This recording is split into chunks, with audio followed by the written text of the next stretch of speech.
आप सभी का स्वागत है आपके अपने यूट्यूब चैनल आड़ोती जीएस एजुकेशन अब पर। आपको 5 मिनट में आरटी 2009 की प्रमुख धारा याद करवा दूंगा, जिसमें सभी महत्वपूर्ण धारा है। और जल्दी से चैनल को ज्वाइन कर ले। तो चलते हैं अपनी धाराओं की ओर। और 5 मिनट में ऐसी याद हो जाएगी आपको कि बाद में पढ़ने की ज़रूरत भी नहीं पड़ेगी। तो देखिए, अपने इसमें टोटल अध्याय 7 हैं। टोटल कितने अध्याय हैं? 7 और 38 धारा है ना। तो 38 धारा सुपर फास्ट रिवीजन है इसका। तो करते हैं शुरुआत।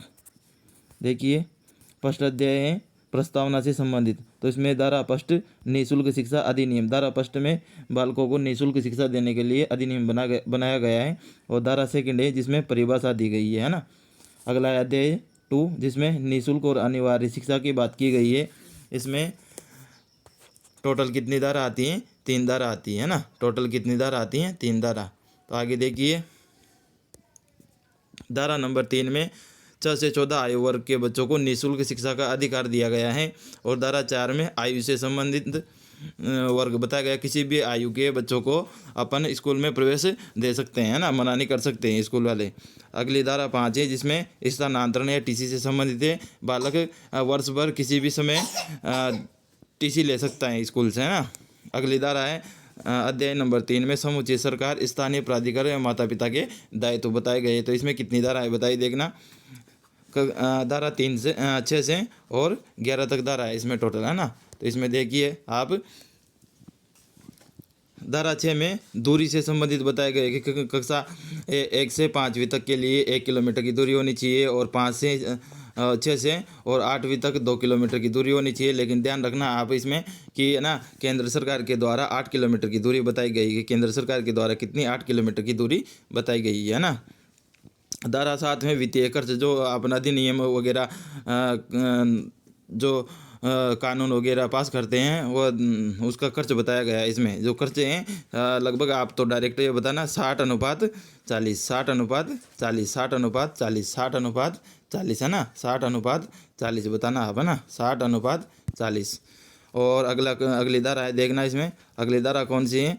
अगली धारा है धारा 9। धारा 9 में विद्यालय की व्यवस्था से संबंधित बताई गई है। विद्यालय की व्यवस्था से संबंधित धारा बताई गई है, जिसमें विद्यालय में जल की व्यवस्था, शौचालय की व्यवस्था और दिन में दोपहर के भोजनालय की व्यवस्था इसमें बताई गई है। तो धारा 9। धारा 10 में अभिभावक का कर्तव्य। और धारा 11 में 3 से 6 वर्ष के आंगनबाड़ी में बच्चों का प्रवेश। धारा 4 सबसे इम्पोर्टेंट है, इसमें इम्पोर्टेंट लगाने ना। एक धारा 12 से 28 तक है इसमें, है ना। तो सारी इम्पोर्टेंट है, इतनी सुपर फास्ट रिविजन होएगा क्योंकि सारी याद हो जाएगी। धारा देखना, धारा 12 में 25% सीटें आरक्षित रहती है हर स्कूल में, चाहे वो गवर्नमेंट स्कूल हो प्राइवेट स्कूल हो। ध्यान रखना, गवर्नमेंट और प्राइवेट सारे स्कूल होते हैं, अंडर आते हैं इसमें, क्योंकि 25% सीटें आरक्षित होती हैं आरटी के तहत। अगली धारा 13 है प्रवेश शुल्क। प्रवेश शुल्क नहीं लिया जाएगा, है ना, किसी प्रकार का। धारा 14 है प्रमाण पत्रों से मुक्ति। किसी भी प्रकार के प्रवेश के समय प्रमाण पत्र देने नहीं होंगे, है ना। अगली धारा है 15 जिसमें वर्ष भर प्रवेश ले सकता है बच्चा कभी भी। आगे देखना, धारा 16 जिसमें बालकों को फेल नहीं किया जा सकता, लेकिन इसमें नो डिडक्शन नीति के तहत राजस्थान में नो डिडक्शन नीति लागू कर दी गई है, जिसके तहत बालक को कक्षा 5वीं में और 8वीं में फेल किया जा सकता है ना। तो ध्यान रखना, नो डिडक्शन नीति। और धारा 17 है जिसमें शिक्षक का खतरा। धारा 17 है जिसमें शिक्षक का खतरा, क्योंकि शिक्षक उसको बालक को शारीरिक और मानसिक दंड नहीं दे सकता, है ना। आगे देखिए, अब देखना ये 18,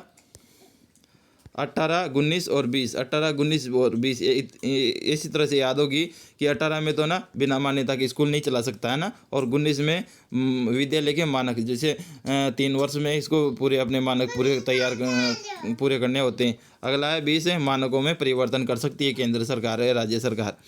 अब 21 और 22 को ध्यान रखना। 21 में तो एसएमसी का गठन है और धारा 22 में एसएमसी के द्वारा विकास योजना तैयार की जाएगी, है ना। और आगे देखना 23 और 24। 23 में ध्यान रखना शिक्षक की योग्यता के बारे में बताई गई है और 24 में शिक्षक के दायित्व। अब योग्यता है तो फिर उसके दायित्व भी बताने पड़ेंगे और दायित्व बताने पड़ेंगे तो 25 में तीनों ध्यान रखना। 25 में छात्र शिक्षक का अनुपात होना चाहिए। कितना होना चाहिए छात्र शिक्षक का अनुपात? लगभग 30:1 है ना, 30:1।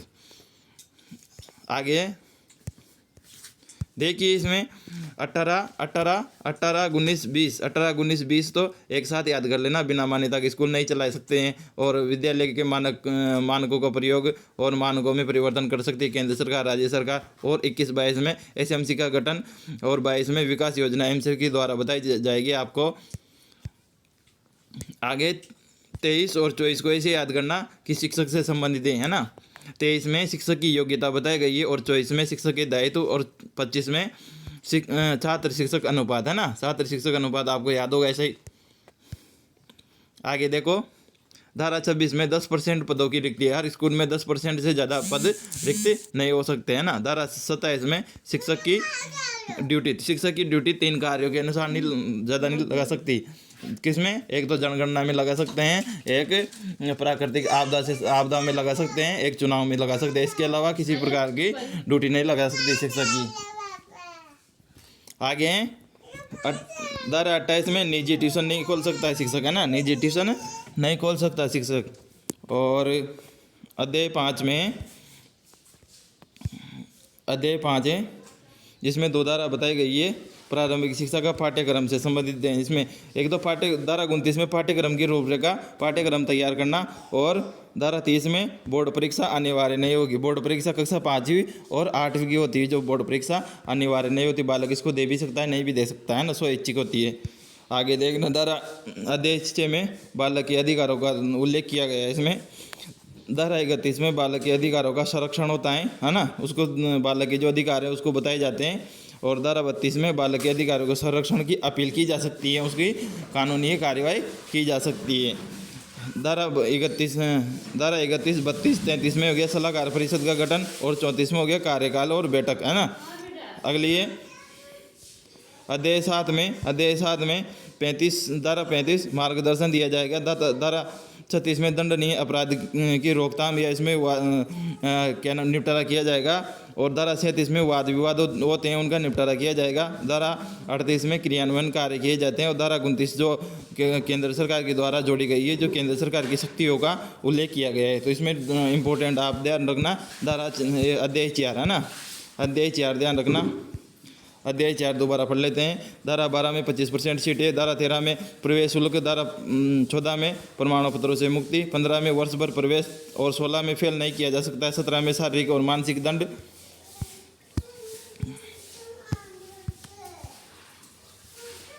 देखिए 18, 19, 20 एक साथ पढ़नी है आपको। 18 में बिना मान्यता के स्कूल नहीं चला सकते और 19 में विद्यालय के मानक बताए गए और 20 में मानकों में परिवर्तन कर सकती है केंद्र सरकार, राज्य सरकार।